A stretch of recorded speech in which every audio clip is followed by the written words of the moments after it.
And we are back. We are back. Hello, hello, hello. For the folks joining us here at 180 Maiden Lane, and to the folks on the stream, welcome to Studio Demo. Studio Demo is a broadcast hub featuring New Inc.'s wider creative community, where conversations, demonstrations, and creative exchanges happen live. Our last panel of the day, from counterfeit to bootlegging. Bootlegging as language will explore the evolution of sampling and borrowing within music, fashion, and design. Leading this conversation is Ben Schwartz, a graphic designer and editor based in New York. Ben is the author of Unlicensed: Bootlegging as Creative Practice, an interview-based book on how sampling has evolved into both a unique aesthetic and a refined language, and how it now influences everything from record labels to publishing industries and beyond. Also, fun fact, today is Ben's birthday, so maybe we give Ben a little round of applause. Happy birthday! Joining Ben are the members of Shanghai Lyric. Shanghai Lyric is a research initiative sparked by Ming Ling and Alex Tatarski that focuses on radical logistics and linguistics through the prism of technological aberration and non-official cultures.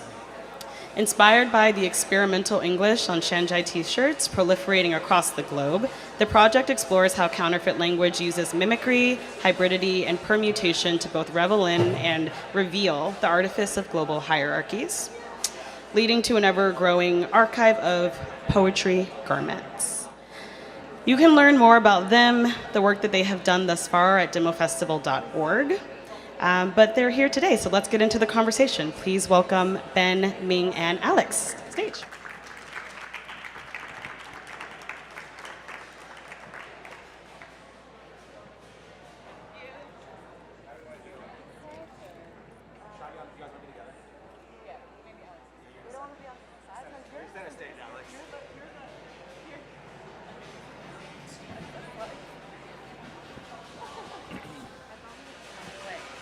Oh yeah, can we?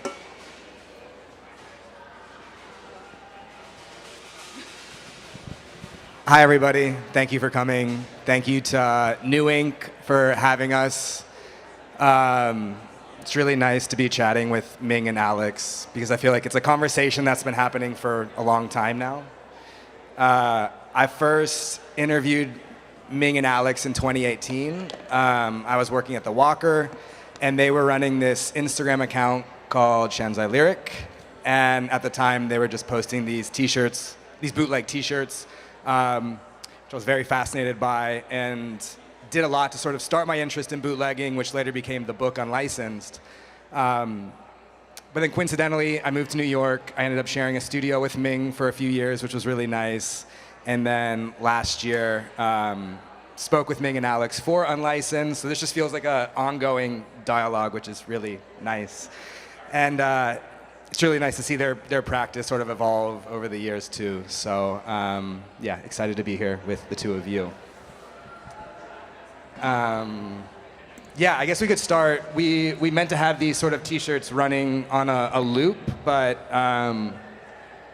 maybe we'll just like flick through them, and while Ming is flicking through them, yeah, maybe Ming and Alex can talk about what it is we're looking at, talk a bit about the shirts, how you understand them and contextualize them.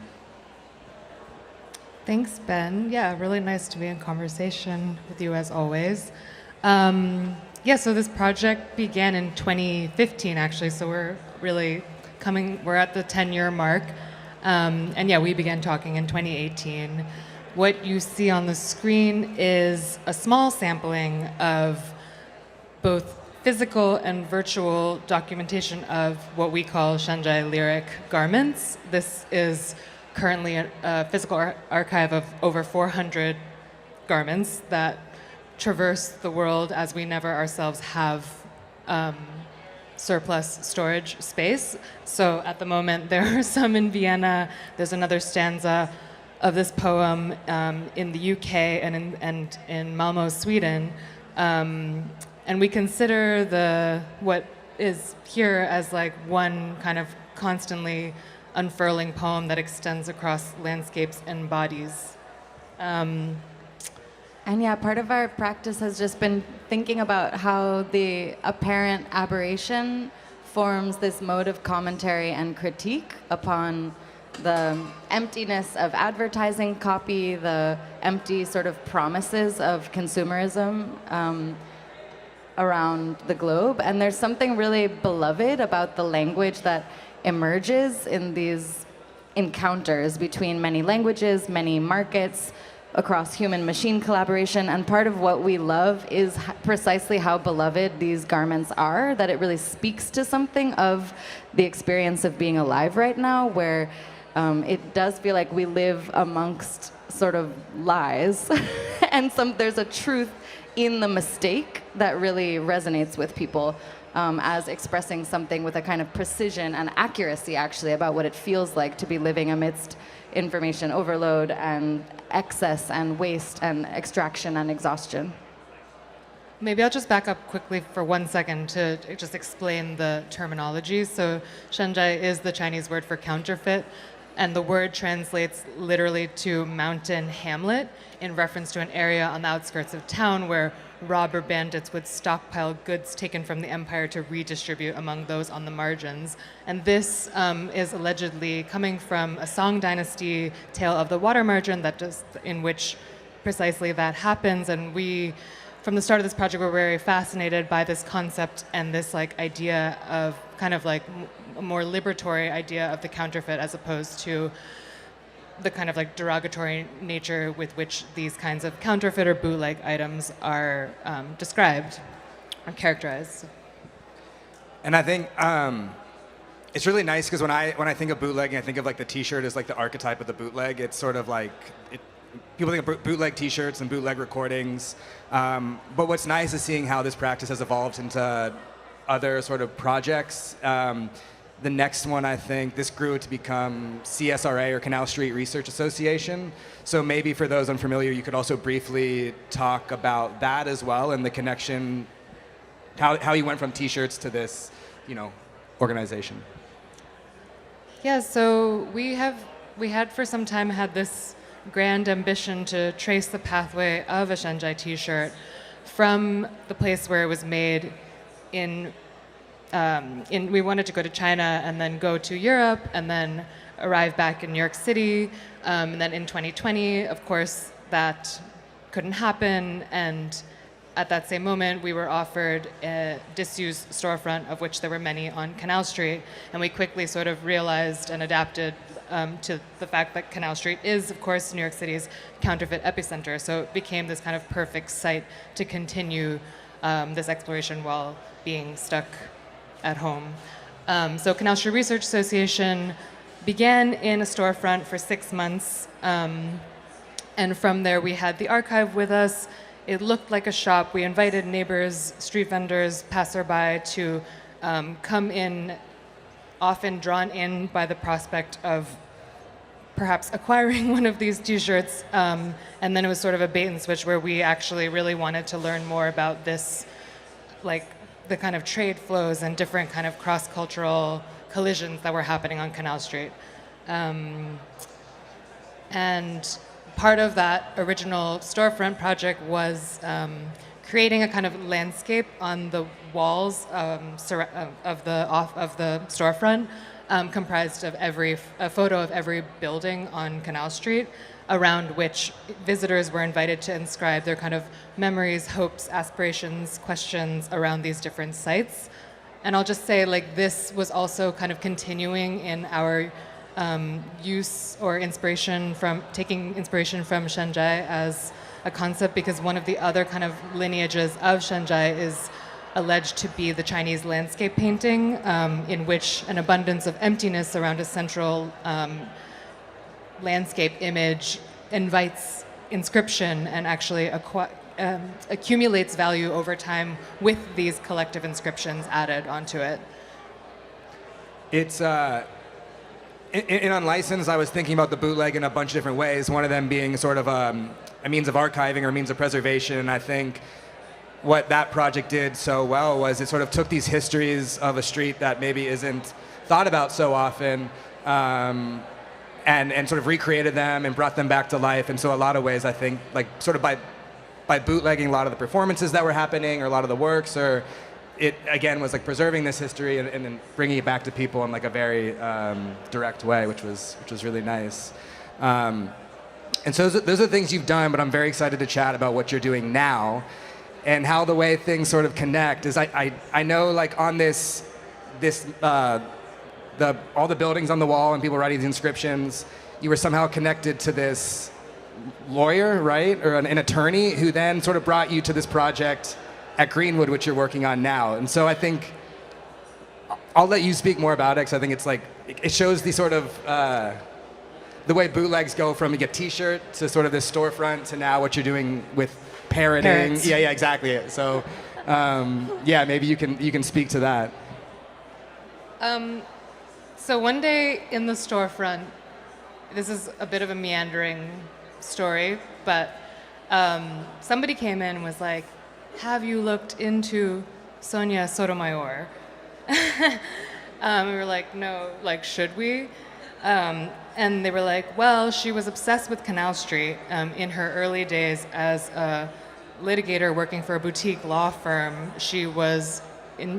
One of her major clients was the Fendi family, who at the time were very concerned with busting the counterfeits on Canal Street. So she would routinely join the raids, like jump on her motorcycle and drive down to Canal Street to join the raids personally to confiscate bootleg Fendi bags.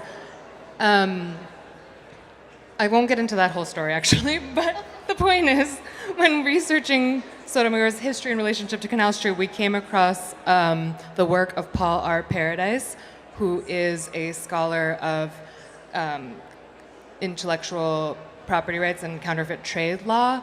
And if you Google Paul R. Paradise, which is, of course, itself like a very iconic name,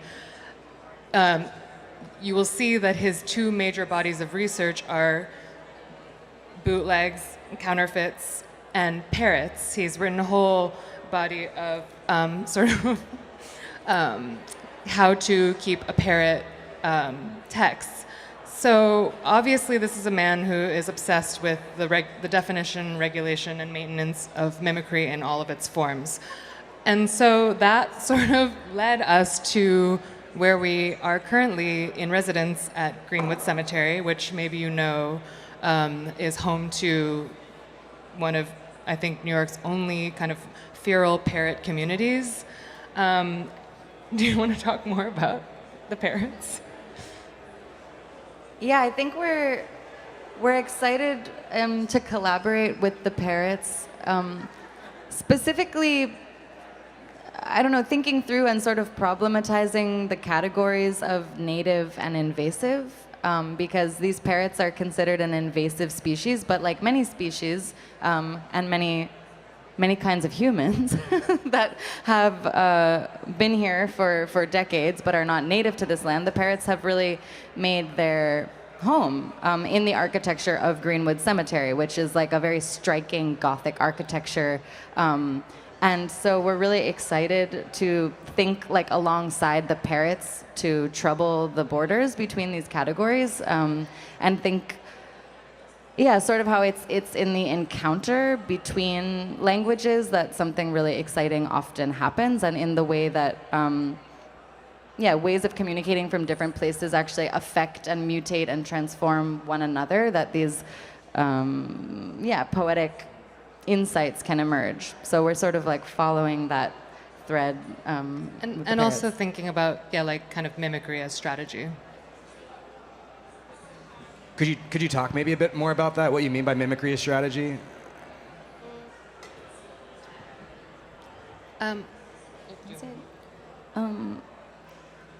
think we're really curious about how exaggerated mimicry can become a mode of critique or a kind of mockery that a bit conceals itself and thus is able to communicate some truths. So we find a lot of inspiration in the mocking tone of the parrot, but the parrot can kind of get away with it because really they're parroting, they're just echoing back what was said. So this for us offers a strategy in all kinds of encounters between parties with unequal power dynamics, right? So if you can't straightforwardly offer a critique of an imbalanced power dynamic, you can perhaps kind of exaggeratedly mimic back what's happening, and that acts as a kind of mirror to expose the absurdity or dispose the iniquity at play, if that makes sense. So mimicry has been an exciting mode of critique for us to think about for a while.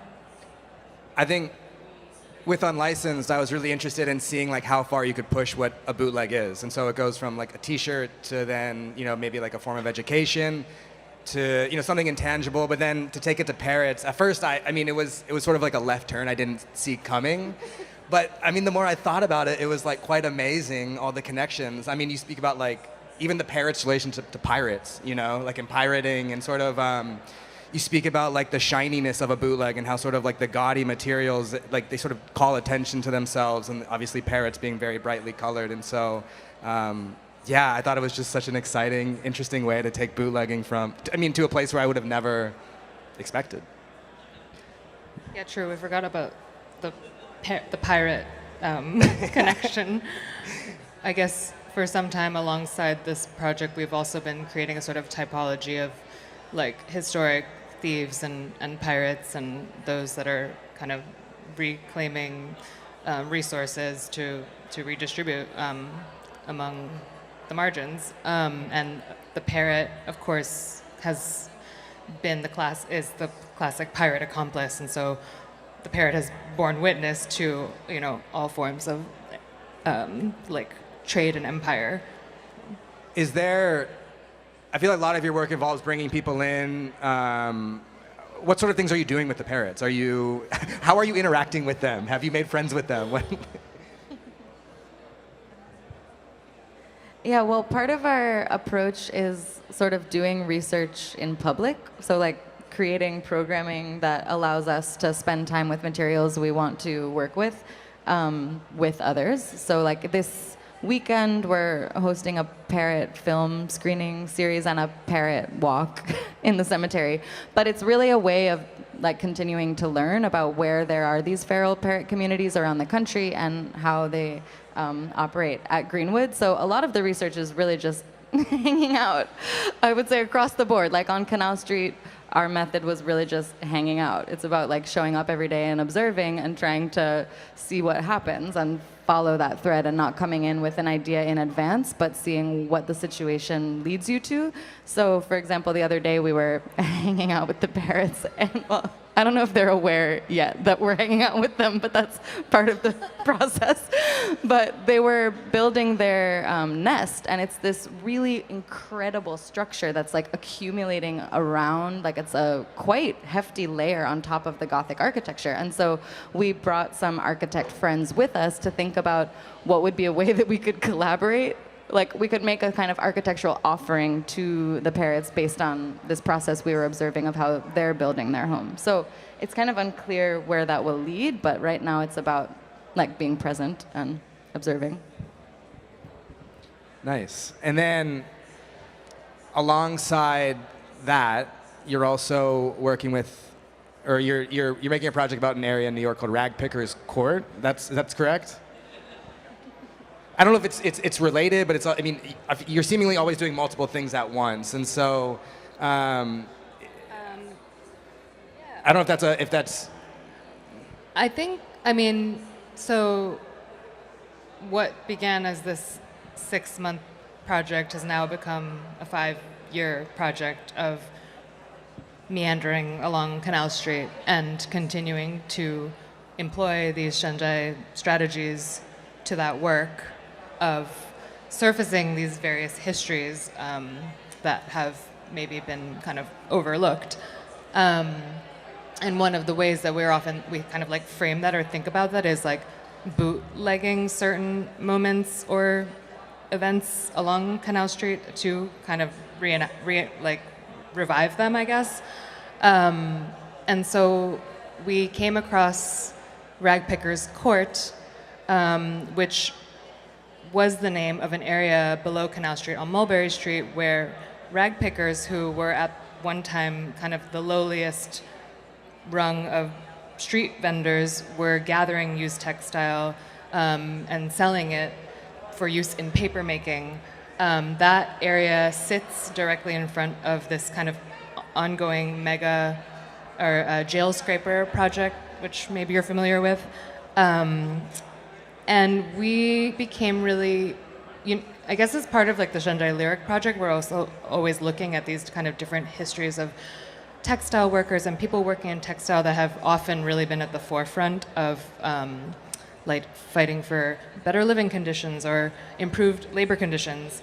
And so we're looking at the rag pickers as our guides, and also kind of linking them to different histories of gleaning throughout history, which we're also connecting back to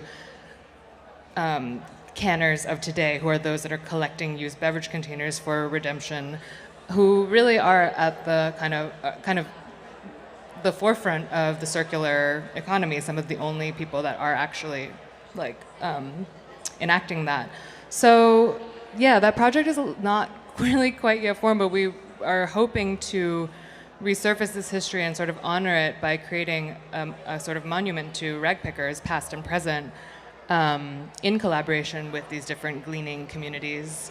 What more can I say about that? There's also, I mean, this idea of meandering, you said, and I think you've also written a text on this idea of sort of meandering, and it's, I think about your practice a lot, where you're obviously doing research about bootlegging, but in some ways you're kind of like, I would say maybe you yourselves operate as a bootleg in some ways, maybe like infiltrating places or acting as these sort of like official, unofficial organizations. Is that something you think about, or am I like, reading too much into this? Yes, masquerading as the official is certainly a way to get away with unsanctioned activities. So it's certainly part of the practice. It's kind of funny because I feel like one shouldn't speak with specificity to some of these matters in this setting, but certainly I think we're excited about bootlegging official idioms and styles and architectures so as to actually physically alter the New York City landscape instead of like waiting around for something to change. For instance, I think a project that we feel was a great success was there's this part of the what's called the counterfeit triangle on Canal Street that used to be a thriving produce market, mostly immigrant-run produce market. And after decades of harassment by police, this immigrant market was cleared, and then there's a kind of official landscaping put in its place, which is like 3 trees that essentially make it impossible for any kind of gathering to happen. So the official landscaping covers up this rich history of the unofficial marketplace. And so we collaborated with some friends to create seating arrangements that were using salvaged construction materials, like the green construction materials you can see out that window right now around New York City. And because it was masquerading as official, it was like a bootleg of city architecture, this unofficial park stayed in place for half a year before the city or somebody realized, hey, this isn't official. And dismantled it. But that to me is like such a success, to kind of use the materials of the official to do what you want to do.